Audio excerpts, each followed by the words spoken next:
Minha conversão, ela aconteceu há 8 anos atrás. Eu sou adventista há 8 anos. E eu me formei muito novo, muito jovem. Aos 17 anos eu entrei na faculdade de Direito lá em São Paulo, na USP, talvez a maior universidade do Brasil. E com 21 anos eu já estava formado advogado. E talvez os irmãos possam entender, na cabeça de um jovem de 21 anos, formado, eu saí da faculdade muito arrogante, me achava o mais esperto, o mais inteligente. Eu me casei logo em seguida, e logo assim, com 1 ano e meio, 2 anos de profissão, eu já tinha conseguido realizar os sonhos da maior parte dos jovens. Que sonhos são esses? Ter a sua casa própria, o seu carro. E eu, muito jovem ainda, já tinha alcançado esses sonhos. Ao longo da minha carreira, fui obtendo algum sucesso profissional, com alguma rapidez, e a gente às vezes não se conhece bem, porque nós pensamos que nos conhecemos bem, mas às vezes algumas coisas que nós conquistamos na vida, muitas vezes mudam a nossa maneira de pensar. E eu comecei a ganhar um pouco de dinheiro, e de repente comecei a sair do trilho na minha vida. Comecei a querer experimentar outras coisas, comecei a querer viver aquilo que eu não tinha vivido enquanto era solteiro. Eu não preciso me alongar muito, os irmãos podem imaginar o estrago que isso faz no casamento. E depois de 10 anos de casado, eu comecei a ter crises muito sérias no meu casamento. E ali por volta dos 35 anos, eu comecei a pensar em separação. Não tinha coragem de tocar nesse assunto com a minha esposa, mas comecei a pensar no futuro. Era um plano da minha vida, ficar sozinho. Eu achava que eu ia poder curtir a vida melhor, aquelas coisas de maturidade. Demorei uns 3 ou 4 anos para ter coragem de começar a tocar no assunto com a minha esposa. E quando comecei a conversar, a reação dela foi óbvia. Ela queria saber a razão, o motivo, e eu realmente não tinha motivo. Eu queria ficar sozinho, eu queria estar solteiro, e ela não tinha culpa nenhuma nisso. E ali começamos a conversar sobre separação, e eu comecei a levar a ideia adiante, e de repente algo que não estava na minha agenda. Comecei a entrar numa profunda depressão. E depressão, não sei quantos irmãos sabem, mas depressão é uma doença, e grave. E eu não sabia que era depressão, comecei a passar por médicos fazendo exames, e os médicos, quando pedem uma série de exames e não conseguem detectar alguma coisa no resultado, normalmente eles dizem que é estresse. E no início eu comecei a tratar um estresse. Os irmãos terem uma ideia, eu tenho muita facilidade de escrever pela profissão. No meu dia, normalmente escrevo 40, 50 laudas direto no computador. Naquela fase eu não conseguia escrever nada, e isso me preocupava e começou a me causar problemas profissionais. Não conseguia, tentava me concentrar, não tinha nenhuma concentração. E aí chegamos à data de 27 de abril de 1995. Eu sempre digo assim, a minha vida é até 27 de abril de 95 e depois de 27 de abril de 95. Esta data foi sem dúvida o pior dia da minha vida. Eu estava separado da minha esposa há cerca de 1 mês. Cheguei ao escritório, não conseguia trabalhar, me sentindo muito mal. Olha, eu não tenho nenhuma tendência a suicídio, não é da minha personalidade, nunca pensei nisso. Mas confesso aos irmãos que eu tinha vontade de morrer, não de me matar, de morrer. E é uma coisa incrível, porque você tem tudo ao seu redor, tudo para ser feliz, e é profundamente infeliz. A depressão é exatamente isso. E naquela data eu estava tão mal que eu pedi à minha secretária para cancelar os meus compromissos e resolvi andar na rua lá em São Paulo, a pé. Comecei a fazer uma revisão da minha vida e fui andando, caminhei aproximadamente uns 6 quilômetros a pé e cheguei no Fórum Central da cidade, onde eu tenho o hábito de ir. Quando eu cheguei na frente do fórum é que me deparei de que eu havia andado tanto, e me lembrei que uma juíza havia me nomeado perito num processo. E quando você é nomeado perito, tem que assinar lá um compromisso, e eu pensei, já que estou aqui, vou subir e vou assinar esse compromisso de uma vez. Subi, ela estava interrogando um prisioneiro, eu fiz sinal que eu voltaria depois, e ela me disse para aguardar um pouquinho. Assim que ele saiu, eu entrei. Irmãos, não me perguntem como. Sem ter nenhuma intimidade com aquela mulher, eu estava tão desesperado que eu comecei a me desabafar com ela. Uma juíza em plena tarde de fórum, eu me assentei à frente dela e comecei a contar o meu problema. Separação, escritório, a depressão. Quando eu dei por mim, eu vi aquela mulher me olhando assim, séria, e eu pedi desculpas. Olha, desculpe, eu estou aqui tomando o seu tempo, me perdoe. E ela disse, não, calma, se acalma, fica calma. Você quer um copo d'água? Eu disse, não, estou bem. Ela disse, não, você não está bem. E é uma coisa curiosa, né? Quando alguém diz para a gente assim, você está passando bem? Aí a gente começa a se sentir mal. É meio de sugestão isso. E eu comecei a desabafar e de repente aquela mulher que não é cristã, não é, ela olha para mim e diz assim, sabe de uma coisa, amor? Eu trabalho aqui todas as tardes interrogando criminosos, as pessoas se assentam aí à minha frente, contam os crimes mais bárbaros de maneira fria. Você sabe de uma coisa? Nós estamos no meio de uma guerra. Porque eu entendi que o que aquela juíza estava dizendo, aquela guerra estava dentro de mim. Eu vi isso claramente naquele momento. É como se ela explicasse o que estava acontecendo. A guerra entre o bem e o mal, entre Deus e o diabo, estava dentro de mim. E ali, enquanto ela continuava falando, eu comecei a entender o que estava acontecendo na minha vida.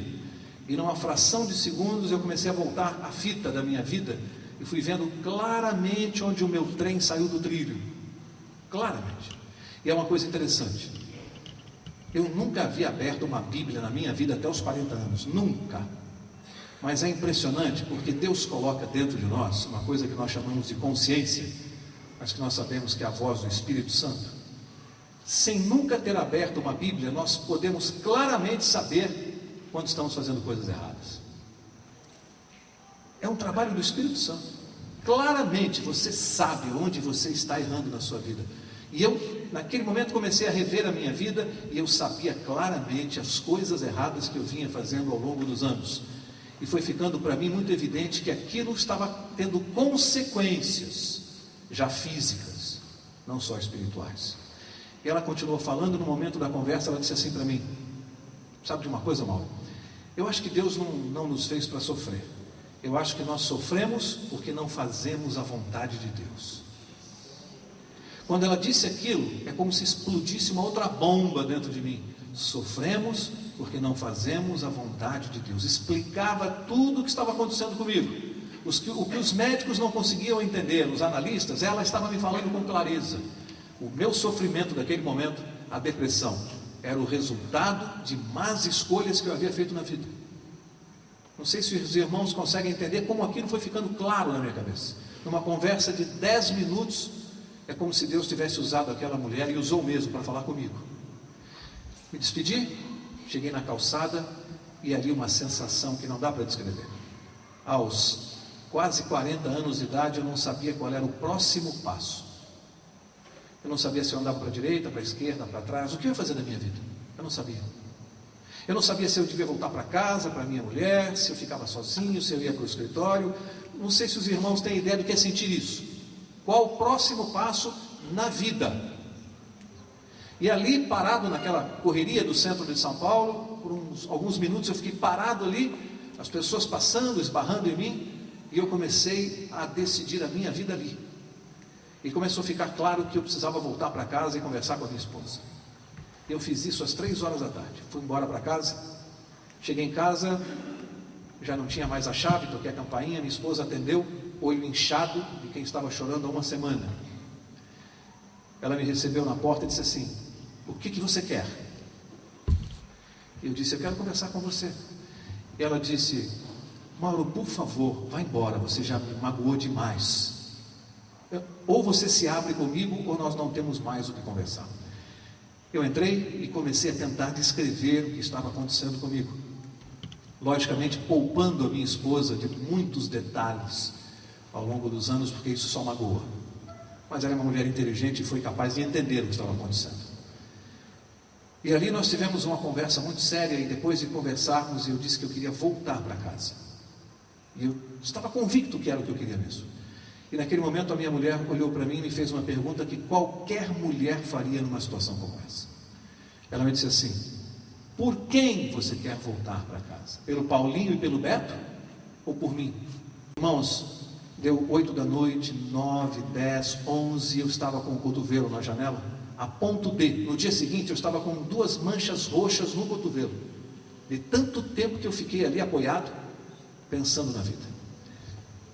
Passei pelo corredor e vi meu filho, que naquela altura, tempo ele tinha 8 anos de idade, Paulinho.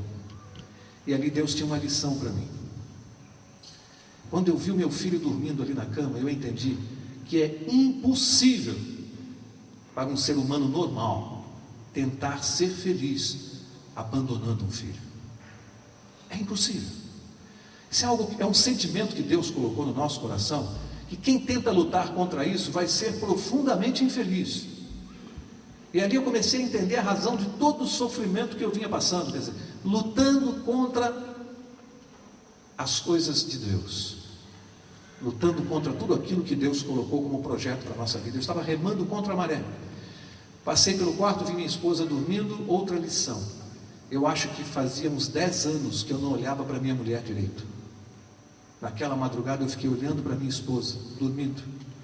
E ali naquela madrugada de 27 de abril de 95, eu resolvi fazer uma coisa que há muito tempo eu não fazia. Eu resolvi conversar com Deus. Sabem, como quem não está acostumado, quem não sabe como fazer isso, eu fechei os olhos ali no escuro e comecei a falar com Deus na minha mente. O que nós sabemos que hoje é uma oração, mas naquela época eu não sabia. Para mim, onde está Deus? Como se fala com Deus? E você, quando está desesperado e você quer buscar a Deus, você pode não saber como fazer isso, mas eu aprendi uma coisa: basta você clamar que Deus vem até você. E naquela madrugada ali, Deus, Jesus Cristo, com certeza veio até a minha mente, porque depois daquela noite de angústia eu comecei a sentir alguma coisa diferente. E naquela madrugada eu fiz um trato com Deus. Na madrugada de 27 de abril de 95, eu prometi a Deus que se Ele tirasse de mim o que eu estava sentindo, aquela angústia, aquela depressão, se Ele tirasse de mim, eu prometi que eu serviria para o resto da minha vida. No dia seguinte, eu trouxe as minhas coisas de volta para casa, fui ao escritório, comecei a trabalhar, e aqui é uma coisa curiosa que hoje me ajuda muito quando eu dou estudos bíblicos. Eu aprendi uma coisa importante: a maior parte das pessoas que estão perdidas aí fora, muitos são sinceros e querem buscar a Deus, apenas não sabem como fazer, por onde começar. Os irmãos já pensaram nisso? Onde está Deus para quem não conhece a verdade? Tantas igrejas oferecendo Deus, tantos centros espíritas oferecendo um Deus de cura, de milagres. Quantas religiões oferecem Deus? E a pessoa sincera, onde vai buscar? Eu quero dizer aos irmãos que naquele dia eu cheguei no dia seguinte ao escritório com a vontade de buscar Deus, sincera vontade. E comecei a pensar: o que eu vou fazer? Eu vou entrar em alguma igreja? E eu comecei a fazer o seguinte: cada dia da semana eu parava de trabalhar às 3 da tarde, andava por São Paulo e entrava nas igrejas. Entrei em diversas igrejas evangélicas. Entrava, sentava no fundo, assistia lá o culto de tarde, no final da tarde, ouvia aquilo e achava estranho, porque não me dizia nada. Não vou citar denominações porque não é importante, mas entrei em várias. E depois de uns 10 dias de peregrinação por igrejas, não conseguia sentir nada de diferente. Eu me lembrei de um amigo de infância, de quem eu me afastei, exatamente porque ele se transformou em pastor. Ele não fez teologia, é de uma outra denominação. Ele era pastor e eu achava ele muito chato, o Rodolfo, porque todas as últimas vezes que ele se encontrou comigo, ele só sabia falar de Jesus, com Bíblia debaixo do braço, e eu não queria saber de Jesus. Só que, quando eu resolvi buscar a Deus com sinceridade, logo que eu não encontrei nas igrejas, foi a primeira pessoa que veio à minha mente, foi o Rodolfo. Lição para nós: se tem alguém que te acha chato na sua família, se alguém acha que você é muito chato por insistir em falar de Jesus, eu quero dizer a você que essa pessoa, em determinado dia da vida, quando quiser buscar a Deus com sinceridade, você será a primeira pessoa de quem ela vai se lembrar, com certeza. E eu me lembrei do Rodolfo, não falava com ele há uns 10 anos. Peguei a minha agenda, tinha lá o telefone, era da residência, tentei, meio da tarde, quem atende o telefone? O próprio Rodolfo. Depois daquelas coisas de amigos que não se veem há muitos anos, não se falam, depois daqueles preâmbulos, eu entrei na conversa e falei: Rodolfo, eu estou vivendo uma fase complicada da minha vida e eu queria encontrar aí uma igreja, onde é que se compra uma Bíblia? Perguntei para ele. Para vocês terem ideia da imagem que ele fazia de mim, ele começou a rir do outro lado da linha e falou assim: Maurão, você fica 10 anos sem falar comigo, ainda liga para me gozar. A ideia que ele fazia. Depois de alguns minutos, ele percebeu que era sério, e aí ele levou a sério. E ele disse assim: o que você está fazendo agora? Eu falei: estou aqui no escritório, mas eu estou perturbado, eu preciso. Ele falou: então eu vou para aí já. Ele mora em Guarulhos, é um outro município, pegou o carro e veio. Foi a primeira pessoa que abriu uma Bíblia para mim, Rodolfo. Leu alguns versos, falou um pouco de Jesus para mim, e aí ele me disse assim: olha, se você quiser, eu posso vir uma vez por semana e a gente pode sentar e ler a Bíblia junto. E eu estava tão angustiado que eu disse: por que uma vez por semana? Você não tem mais tempo aí, mais horário? Ele falou: eu tenho. Por quê? Eu falei: se você puder vir todo dia. Irmãos, todos os dias, no fim da tarde eu parava de trabalhar por volta de 5 horas e o Rodolfo vinha e me dava os estudos bíblicos do jeito dele, da maneira dele, com o conhecimento que ele tem.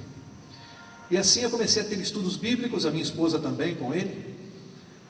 E depois de uns 10 dias ele me convidou para ir à igreja da denominação dele, só que do meu bairro. Fui lá à noite, no domingo à noite, ao culto. Após o culto ele me apresentou o pastor daquela igreja, e o pastor da igreja disse assim: eu gostaria que o casal viesse aqui no próximo domingo, para que eu possa então batizá-los.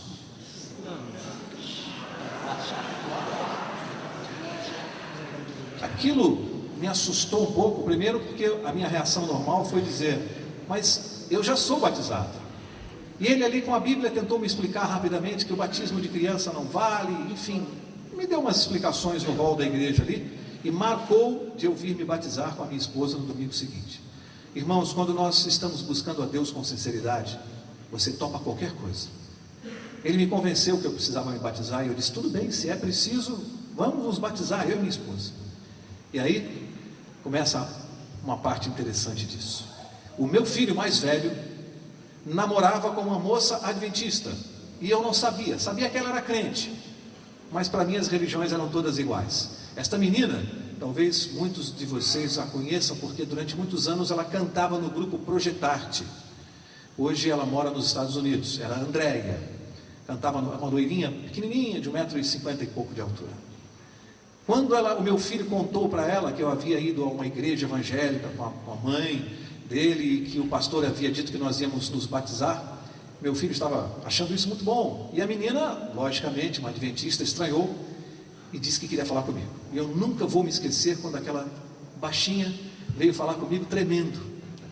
E disse assim: seu Mauro, eu fiquei tão feliz de saber que o senhor está buscando Jesus, que alegria no meu coração, eu sou evangélico, eu sou adventista, enfim, me falou e disse assim: mas eu gostaria muito, se o senhor aceitar, que uma pessoa da minha igreja viesse aqui à sua casa para dar alguns estudos bíblicos para o senhor.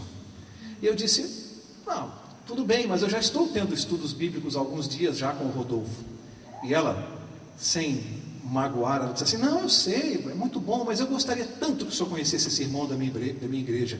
Ele conhece tanto a Bíblia, o senhor vai ver que coisa impressionante. Eu vi que a menina estava sendo sincera, e eu realmente estava buscando informação. Eu disse para ela: ah, tá bom, não tem problema não, com o maior prazer. Ela disse: olha, ele é muito ocupado, porque ele dá muitos estudos bíblicos. E é verdade. Eu vou ver com ele o dia que ele pode, porque o ideal é que ele dê estudo para o senhor sempre no mesmo dia e na mesma hora. Eu vou ver com ele, posso ver? Eu disse: pode ver sim. Ela foi, olha o que essa pequenininha aprontou. Ela me volta 2 dias depois assim: seu Mauro, eu falei com o Moisés na minha igreja, e ele tem dado tantos estudos, que o único dia que ele pode dar estudos para o senhor é domingo, às 19 horas.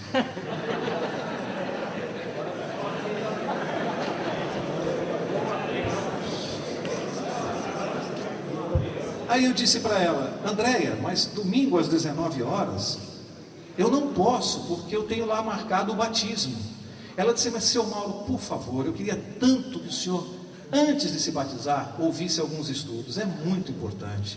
Não vai atrapalhar nada se o senhor postergar essa decisão mais um domingo ou 2, mas é muito importante, eu gostaria que o senhor tivesse alguns estudos com ele. Eu falei: mas Andréia, o pastor e o Rodolfo marcaram a cerimônia, como é que eu vou ligar para ele e vou dizer que eu não vou me batizar? Ela disse: diga a verdade, diga que o senhor quer estudar um pouquinho mais a Bíblia, eles vão entender isso, é normal. Bem, ela saiu, passo a mão no telefone e ligo para o meu amigo Rodolfo. Rodolfo, olha, contei a história. Terminei, ele disse assim: pelo amor de Deus, Mauro, adventista não. Eles vão começar com aquele negócio de sábado, não sei o que. Eu falei: o que sábado? Ele falou: um negócio aí que os adventistas têm mania. Eu falei: mas que negócio de sábado? É coisa de adventista, sábado, e não come carne de porco, e não pode usar joia. E aí, eu falei: Rodolfo, mas ela é namorada do meu filho, a menina é tão simpática.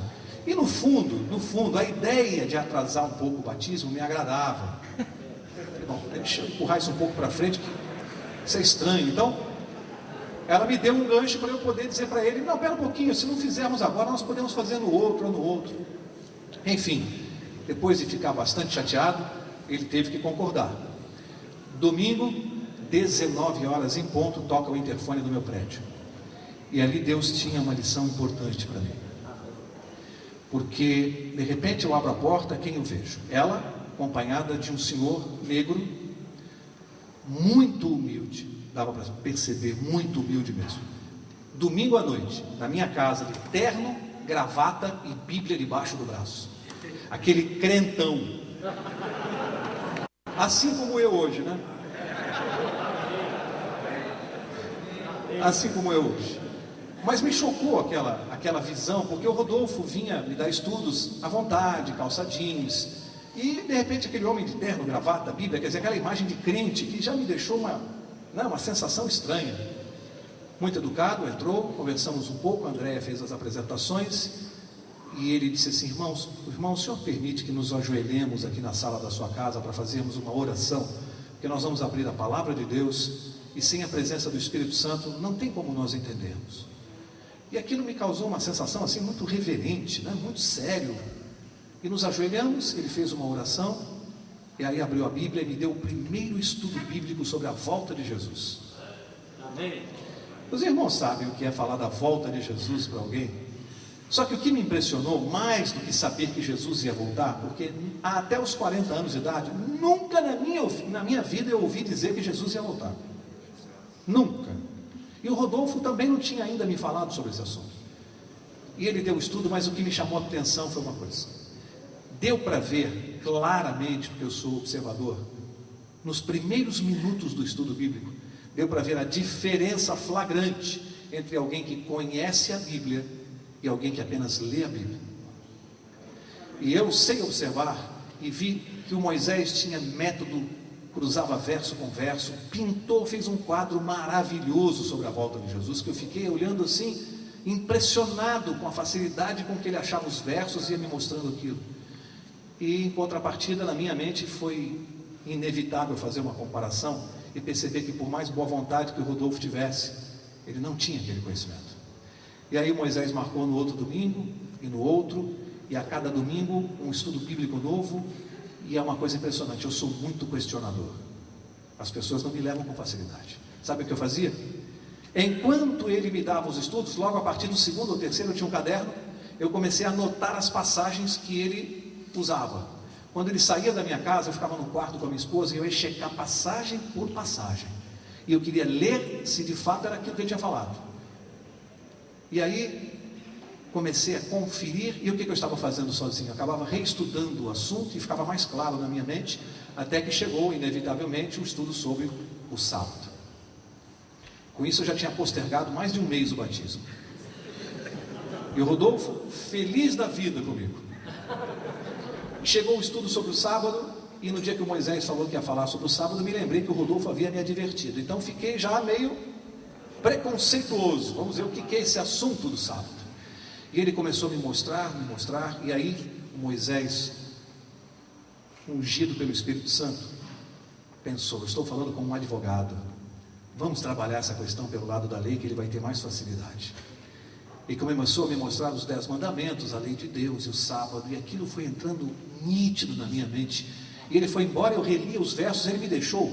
Ele fez o seguinte: como ele percebia que eu anotava, a partir do 4º ou 5º estudo, ele trazia uma apostilinha com todos os versos que ele ia usar e já me dava.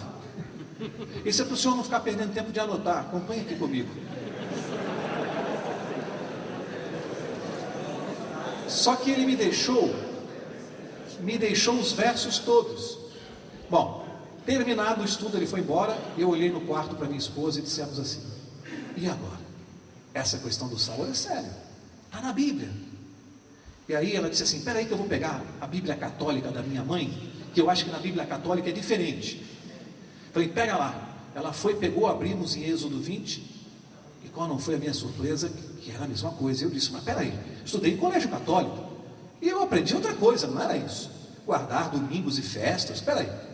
E vi que a Bíblia católica tinha a mesma redação.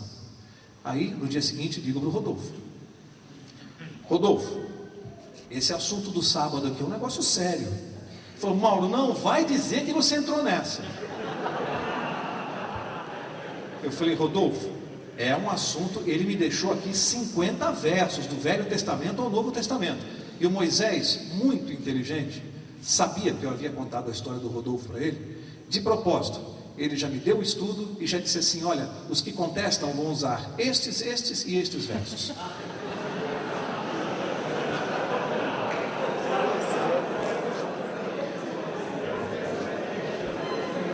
Eu fiquei quieto, não falei nada para o Rodolfo, vamos ver se é isso mesmo. Aí o Rodolfo me disse assim: Mauro, eu vou te dar um estudo bíblico para mostrar que isso é uma besteira. Falei: por favor, Rodolfo, vamos estudar. Não, me dá aí uma semana para eu preparar. Falei: uma semana? Pô, facilidade com que o Moisés dava esses estudos, ele me pediu uma semana aqui, não estranhei. Bom, marcamos. Depois de uma semana ele marcou comigo o escritório. Para os irmãos imaginarem como eu estava aflito com esse assunto, eu mandei cancelar os compromissos da tarde, falei para a secretária não passar nenhuma ligação. Ele chegou, sentou, abriu a Bíblia e começou a me dar o estudo. Depois de uns 15 minutos eu interrompi e falei: Rodolfo, até agora você está me mostrando vários versos aí, mas o sábado, eu tenho 50 versos aqui. Você está falando Jesus, justificação pela fé, a graça, mas eu quero saber do sábado. E o Moisés já havia me dito que ele caminharia por aí. Romanos, Gálatas, e os versos estavam todos comigo, e de fato ele começou. Cada vez que ele revisava aqueles versos, eu dizia: não é que o Moisés tinha razão? Não é que o argumento é esse mesmo? Na segunda vez que eu interrompi, que eu disse: Rodolfo, espera um pouquinho, você está saindo do assunto. O Moisés me dá estudo. Ele falou assim: para de falar de Moisés, Mauro. Eu falei: Rodolfo, me permite, o Moisés me dá estudo, e ele me deu aqui 50 versos, falando do sábado, claramente. Eu sei ler, Rodolfo, e você está me mostrando um monte de versos que falam de tudo, menos que o sábado foi abolido, Rodolfo. Não menospreze a minha inteligência. Além do que, Rodolfo, veja, eu sou advogado. 10 mandamentos, eu posso não entender nada de Bíblia, mas no meu raciocínio como advogado, os 10 mandamentos são mais ou menos como a Constituição Federal de Deus. E você quer me provar que por uma lei ordinária ou por uma portaria, Deus revogou a Constituição Federal?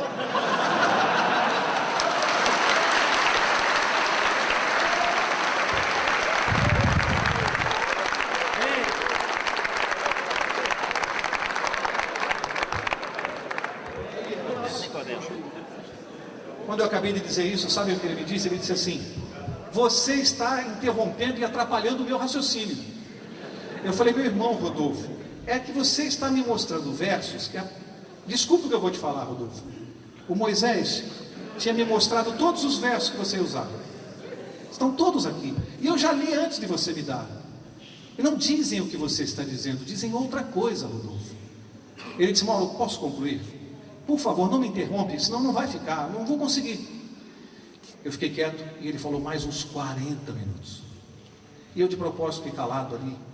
Depois que ele terminou, ele ficou olhando para mim. Eu falei: Rodolfo, tudo o que você tinha para me dizer a respeito do sábado, você já falou?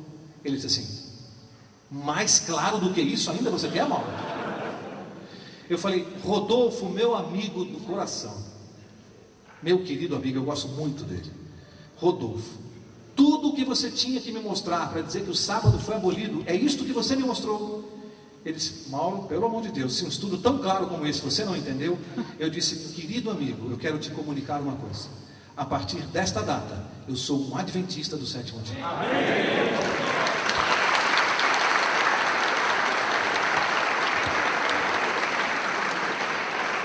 E aí eu fiz um desafio com ele. Eu disse: Rodolfo, você me permite fazer uma coisa? Eu não entendo nada de Bíblia, Rodolfo, nada. Mas eu te ouvi 1h30. Deixa eu mostrar esses versos para você que estão aqui. Ele disse assim: mas Mauro, eu já conheço. Eu falei: mas parece que não. Deixa eu te mostrar esses versos. E ali, com muita dificuldade, eu fui abrindo em cada livro da Bíblia, porque eu demorava a achar os livros de Êxodo, enfim. Fui achando um por um dos versos e fui mostrando os versos para ele. E eu disse: Rodolfo, faz o seguinte, eu tirei uma xerox, leva para casa. Você sozinho no seu quarto, medita e pensa sobre isso aqui, porque é muito sério isso, Rodolfo. Eu estou totalmente convencido de que isso aqui é verdade. E é muito sério isso aqui, Rodolfo. E aí disse uma coisa para ele, falei outra coisa que me chamou a atenção. Eu observei os 10 mandamentos, e eu havia feito uma xerox ampliada, depois até comprei e coloquei no meu escritório, que existe até hoje. Os irmãos conhecem aquele quadro que tem a figura de Jesus com os 10 mandamentos, com as 2 tábuas. Eu comprei aquele quadro e coloquei no meu escritório, na entrada da recepção. Não era nem batizado ainda, gostei demais da lei de Deus daquele jeito. E eu falei: Rodolfo, me chama a atenção. Aí apontei o quadro para ele e falei: olha só, Deus ocupou metade do espaço dos 10 mandamentos, ele ocupou com o quarto. Eu não consigo conceber um Deus que perdesse tanto tempo ocupando espaço com algo que ele iria abolir, Rodolfo. Não entra na minha cabeça que Deus perdesse tanto tempo redigindo um artigo que fosse abolido. E ele ficava parado olhando. Falei: então eu peço a você, leva essa xerox, estude você sozinho, leia isto, porque para mim é muito importante. Moisés continua me dando estudos, mas aconteceu uma coisa interessante que eu quero contar para os irmãos, porque isso mexeu muito com a minha vida hoje como ancião de igreja. Lição que eu aprendi: todos os domingos às 19 horas em ponto tocava um interfone, e era Moisés. Não tocava 5 para as 7, nem 7 e 5, tocava 7 horas em ponto. Lá vinha ele, terno, gravata e Bíblia.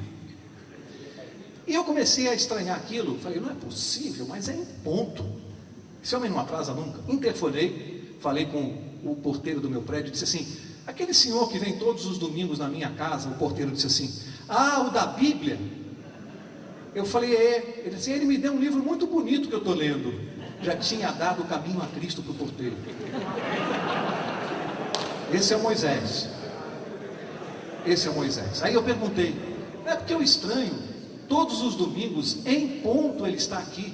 Ele disse assim: ah, é assim mesmo. Ele chega meia hora, 1 hora antes, e ele fica no carro aqui na porta do prédio lendo a Bíblia. Um domingo caiu uma chuva em São Paulo, daquelas que vocês veem na televisão, que alaga a cidade toda. E ele havia deixado um telefone e disse assim: o dia que o senhor não puder, por algum imprevisto, o senhor pode me telefonar.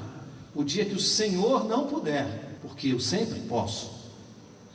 E naquele domingo estava chovendo muito forte à tarde, alagou a cidade, e eu falei para minha esposa: deixa eu ligar para o Moisés, para ele não vir, porque ele vai se arriscar de vir até minha casa chovendo do jeito que está. Liguei, eram umas 2 horas da tarde, atende uma senhora. Eu disse: eu gostaria de falar com o Moisés. Ela disse assim: ele já foi para São Paulo. Eu falei: como foi para São Paulo? Onde é aí? Ela disse: aqui é São Roque, é uma cidade que fica a 60 quilômetros de São Paulo. Eu falei: mas o que é aí? A casa dele? Ela falou: é. Eu falei: mas já foi? É, porque ele vai dar estudos bíblicos para um senhor, e como ele sabe que está chovendo muito, ele foi mais cedo para não pegar chuva.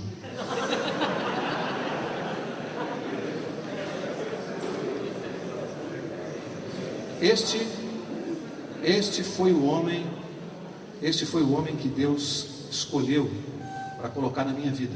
Amém. Sabe, irmãos, eu quero dizer uma coisa para os irmãos. Eu tenho certeza que Deus tem um exército aqui na terra. Tem soldados, cabos, tenentes, capitães, coronéis. Eu não tenho dúvida do que eu vou dizer aos irmãos. Moisés é um dos generais. Amém. Deus escolheu um homem muito forte no Espírito Santo, um homem de Deus, porque ele sabia que eu sou teimoso e difícil. E eu me sinto feliz quando eu lembro disso, porque eu sei que Paulo era tão importante para Deus, e longe de mim me comparar, só quero usar a ilustração, que veio o próprio Jesus. E no meu caso, Deus precisou mandar um general, porque eu era muito teimoso e muito difícil, e precisava ser uma pessoa como ele, com muito poder, muita oração, muita dedicação, para que eu pudesse entender claramente os estudos daquele homem. Enfim, me batizei. Dia 26 de agosto de 1995, eu e minha esposa nos batizamos na Igreja Adventista do Belém, lá em São Paulo.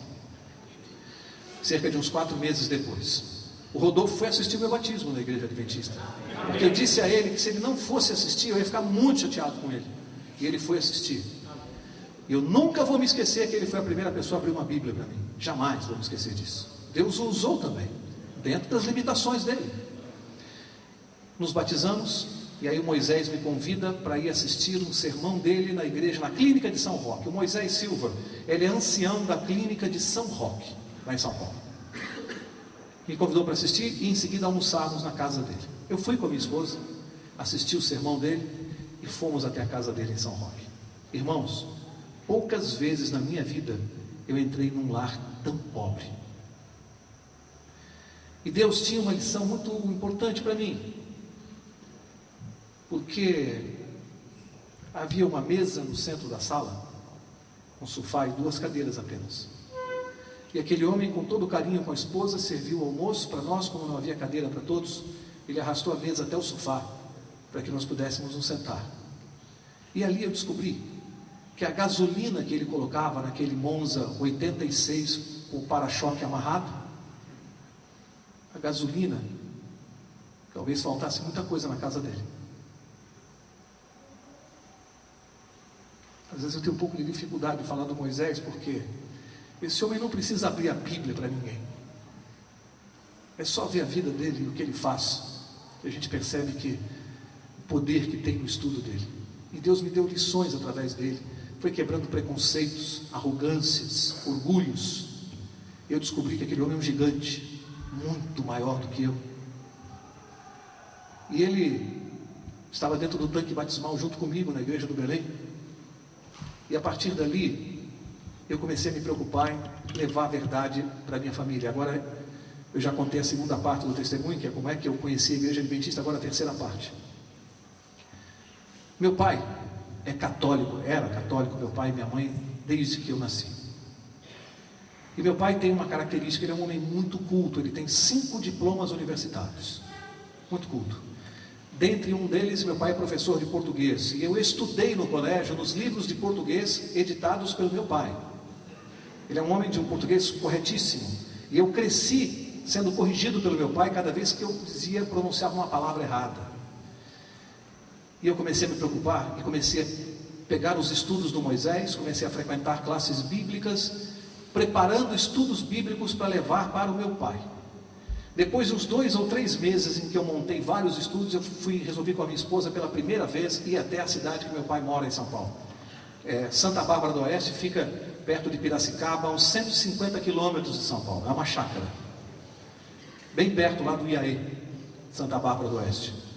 E naquele primeiro sábado eu fui com a minha esposa para contar para o meu pai que eu havia me batizado na igreja adventista. E os irmãos não têm ideia do que foi chegar aquele sábado, depois do culto. Depois do almoço eu estava nervoso para contar, e ao contar para o meu pai, eu ouvi o seguinte do meu pai: meu filho, você acabou de me dar uma das maiores decepções de toda a minha vida. Você ter abandonado a religião dos seus pais. Você já me deu algumas decepções nos últimos anos, porque a minha vida não era nada bonita, mas esta de agora. E eu disse: pai, acho que você não entendeu. Eu não estou falando de religião, eu vim falar do que Jesus fez na minha vida. E o meu pai disse assim: olha, se você não quer ter um problema conosco aqui, se você quer continuar o nosso relacionamento, vamos evitar falar de religião. E eu perdi aquela viagem, 150 quilômetros para ir, 150 para voltar. Voltei na estrada chorando como uma criança com a minha esposa.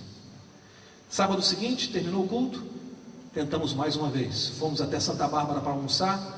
Na mesa eu tentei tocar no assunto, mais uma vez o meu pai me cortou e disse: meu filho, não insista com esse assunto. Eu e sua mãe, nós estamos inconformados com a notícia que você deu. E ainda tentei mais um sábado, e ele não permitiu. E eu estava em casa estudando, montando os estudos, falei: não é possível, como que eu posso fazer para que meu pai me dê a oportunidade de falar de Jesus para ele? Aí o Espírito Santo me deu uma ideia. Meu pai é professor de português. Eu comecei a pegar textos dos livros de Ellen White, Desejado de Todas as Nações. Eu comecei a pegar as páginas que eu lia sobre Jesus e que me faziam chorar. Aquelas eu ia separando, pegava aqueles textos mais fortes sobre Jesus e comecei a montar, não digo um estudo bíblico, mas uma figura sobre a pessoa de Jesus, nas coisas mais fortes que a Ellen White escreveu. Fui colecionando aqueles textos e montei um texto de 10 páginas, uma colcha de retalhos, de textos da Ellen White, trechos de sermões do pastor Bullion, do pastor Mark Finley, tudo que eu ouvia sobre Jesus, que me fazia chorar, eu fui coletando e montei uma colcha de retalhos sobre Jesus. Botei aquele texto debaixo do braço e naquele sábado fui com a minha esposa para Santa Bárbara. Almoçávamos, eu estava nervoso, enquanto a gente almoçava, falei, como é que eu vou tocar no assunto? Terminado o almoço, eu falei, pai, eu tenho um texto aqui que eu queria que você fizesse uma revisão, para ver se tem erro de português. E ele disse assim, tá bom filho, deixa aí, logo depois do almoço eu vejo isso. Almoçamos, depois do almoço ele pegou o óculos dele, foi para o quarto com aquele texto que ele não sabia nem o que o esperava, se fechou no quarto, e eu fiquei na sala e a minha esposa com a minha mãe conversando. Adoro a minha esposa, mas ela tem uma característica curiosa, a minha esposa gosta de falar, ela adora conversar. Eu queria me concentrar na oração e ela conversando com a minha mãe, e quando ela encontra com a minha mãe, então, eu costumo brincar com a minha esposa, eu digo assim, ela é a única mulher que eu conheço, que quando vai à praia, bronzeia a língua.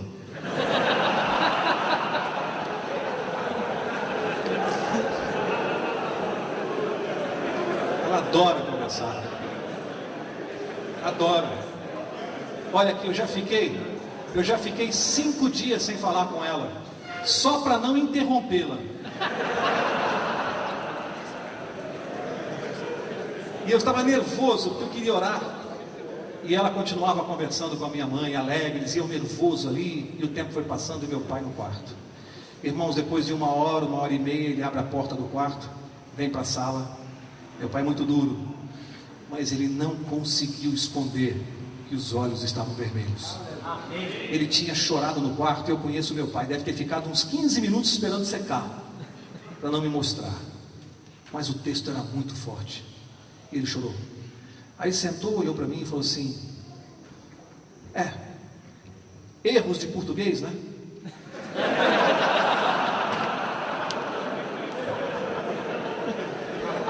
Aí eu falei, não tinha não, pai, tá certo o texto? Ele falou assim, certíssimo. Ainda pensei, poxa vida, Ellen White escreve direito, né? E ali, ele me deu abertura para começar a conversar. E ali eu dei o meu testemunho para o meu pai. Contei o que vinha acontecendo, contei isso que eu contei para os irmãos. Na mesa ele me ouviu juntamente com a minha mãe. Choraram muito, porque eles entenderam que havia uma transformação de vida. E mais do que eu pudesse falar para eles, a minha esposa estava do lado, confirmando, e ela dizia assim, o senhor não está entendendo, aconteceu um milagre na vida do seu filho, o senhor está triste? E meu pai chorou muito. Então, aprendi uma outra lição, irmãos. Mais do que qualquer estudo bíblico que nós possamos dar para as pessoas, nada é mais forte do que o testemunho de uma vida modificada. Nada é mais forte. Principalmente dentro da nossa família, onde é mais difícil de evangelizar. E ali, aos poucos, a cada sábado, eu trazia um pequeno estudo e conversava com meu pai. Depois de uns 3 sábados, ele começou a permitir que a gente abrisse a Bíblia e fosse estudando, E exatamente 1 ano depois, no dia 25 de agosto de 1996, eu tive uma das maiores emoções da minha vida. Eu vi os meus pais com mais de 70 anos de idade, dentro do tanque da Igreja Adventista do Belém. Amém. Batizados. Foi uma emoção indescritível. E ali eu comecei a me preocupar com os outros membros da família, os irmãos, os sobrinhos, e graças a Deus, a cada ano, eram mais 4, 5 da família que se batizavam. Amém. Hoje, depois de 8 anos, nós temos 22 membros da minha família batizados na Igreja Adventista do Sétimo Dia. O último que se batizou foi meu irmão Maurício. O Maurício foi espírita 16 anos. Mas não um espírita comum. Ele lecionava espiritismo num centro kardecista. Lecionava. E aconteceu uma coisa interessante com o Maurício. O Maurício ficou sabendo da minha conversão e eu algumas vezes o procurei e houve a mesma resistência. Ele não queria saber, espírita convicto, e mantínhamos uma certa distância, as nossas vidas eram distantes. Acontece que uns 3 anos depois que eu me converti, o Maurício foi convidado no centro kardecista a fazer alguns estudos sobre o Evangelho segundo o Espiritismo, porque ele era professor lá. E ele mesmo confessou que lá no centro dele não havia nenhum membro conhecedor de Bíblia. Ninguém lá dentro. E ele tinha que falar sobre o Evangelho segundo Allan Kardec. E foi conversar com algumas pessoas, e as pessoas dizendo assim: Maurício, por que você está procurando para ir? Pergunta para o teu irmão. Naquela época eu já dava, é o final do testemunho, eu já estava fazendo uma classe bíblica na igreja de Tatuapé. E disseram: mas o seu irmão está lá dando estudo bíblico, por que você não pergunta para ele? Ele disse assim: não, Mauro, eu não sei, parece que ele ficou meio fanático com esse negócio aí, eu acho que eu quero. Mas de tanto ele bater cabeça por aí, chegou um dia, ele me telefona no escritório. Vejam, irmãos, eu orei 5 anos. Maurício me liga e conta isso: Mauro, eu estou preparando, me falaram aí que você tem alguma coisa sobre estudo bíblico. Eu disse: tenho alguma coisa. Ele disse: você tem aí alguns estudos sobre as parábolas de Jesus? Porque eu queria ver se eu aproveito alguma coisa para dar alguns estudos lá no centro. Eu pensei: Senhor, assim, no meu colo. Falei: tenho, Maurício, tenho alguns estudos. Você pode conseguir para mim? Falei: consigo. Pegava. Olha, irmãos, o que é. Foi exatamente no trimestre que a lição da escola sabatina era sobre as parábolas de Jesus. Naquele trimestre nós estávamos estudando isso. Peguei a lição da escola sabatina, foi só coletar trechos importantes e passei para ele. Irmãos, no dia seguinte, ele deu o estudo lá à noite, no dia seguinte ele me liga e fala assim: Mauro, você teria mais algumas cópias desses estudos? Porque as pessoas lá gostaram muito e me pediram cópias. A nossa lição da escola sabatina. Ele dando lá no centro kardecista. Aí comecei a dar os estudos para ele, fui dando, aí comecei light, bem devagar, doutrina, volta de Jesus, e ele foi ficando impressionado e começou a ir ao meu escritório para nós conversarmos sobre o estudo, porque eu disse: é melhor você vir aqui antes, Maurício, para você saber o que você vai falar lá e tudo. E sem ele perceber, nós começamos a fazer estudo bíblico. Você pode falar isso, você pode falar assim, assim. Foram 4 meses que ele deu estudos bíblicos nossos, adventistas, dentro do centro espírita. Até que tinha que chegar no sábado. E meu irmão, o mesmo raciocínio do advogado, o estudo do sábado foi o que ele menos questionou. Ele ficou impressionado, falou: mas isso está tão claro na Bíblia, como é que ninguém guarda? Falei: não é uma boa pergunta, Maurício? Ninguém não, tem algumas pessoas que guardam. E ele disse assim: eu vou dar esse estudo lá no centro espírita. Eu pensei comigo: não sei por quanto tempo você vai dar estudo lá no centro espírita. Irmãos, ele deu o estudo sobre o sábado. 2 semanas depois, substituíram o professor. Vejam o que o inimigo faz. Vejam o que o inimigo faz. E aí, ele começou a frequentar a nossa classe bíblica da igreja do Tatuapé. E batizou-se faz mais ou menos 1 ano e meio. Deu um testemunho maravilhoso de dentro do tanque, contando os equipes. Aliás, ele anda fazendo palestras por aí, mostrando por que deixei de ser espírita. Ele está pregando nas igrejas usando a Bíblia para dizer os erros do espiritismo. Quem tem mais autoridade do que ele para fazer isso?